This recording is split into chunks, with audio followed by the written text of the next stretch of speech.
गहरी रात थी। चांदनी में चमकता श्मशान और उसकी सूनी हवाओं में गूंजता था एक अजीब सन्नाटा। राजा विक्रम अपनी तलवार लिए आगे बढ़ते जा रहे थे और उस पेड़ पर उल्टा लटक रहा था बेताल। जैसे ही विक्रम ने बेताल को पकड़ा, बेताल हंसते हुए बोला, राजन, तुम मुझे जितनी बार पकड़ोगे मैं उतनी बार उड़ जाऊंगा, लेकिन चलो इस बार एक कहानी सुनो। बहुत समय पहले की बात है।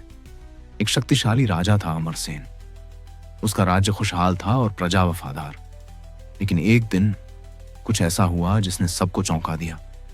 राजा ने अपने दरबार में ऐलान किया, भगवान ने मुझे सपना दिया है, मेरी बेटी की शादी एक साधारण लड़के से होनी चाहिए। दरबारियों के होश उड़ गए। राजकुमारी उस रात अकेले बैठी चांद को निहार रही थी। उसकी आंखों में सवाल थे, क्या यह निर्णय सही है?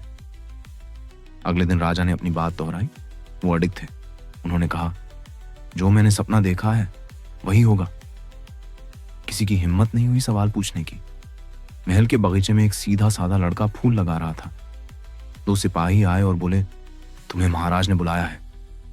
लड़का मुस्कुराया और बोला, मैं तैयार हूं। बगीचे में एक साधारण लेकिन सुंदर विवाह हुआ। राजकुमारी ने माली के बेटे के गले में वरमाला डाली। लोग स्तब्ध थे, पर राजा शांत थे।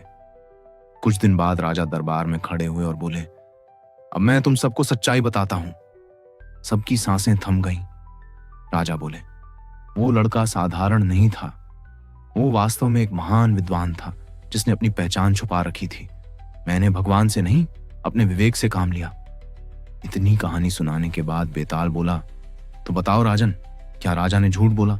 क्या वो गलत था? अगर जवाब जानते हुए चुप रहे तो तुम्हारा सिर फट जाएगा। विक्रम बोले, राजा ने समाज की सोच को बदलने के लिए ऐसा किया। उसका इरादा नेक था, वो झूठ नहीं, नीति थी।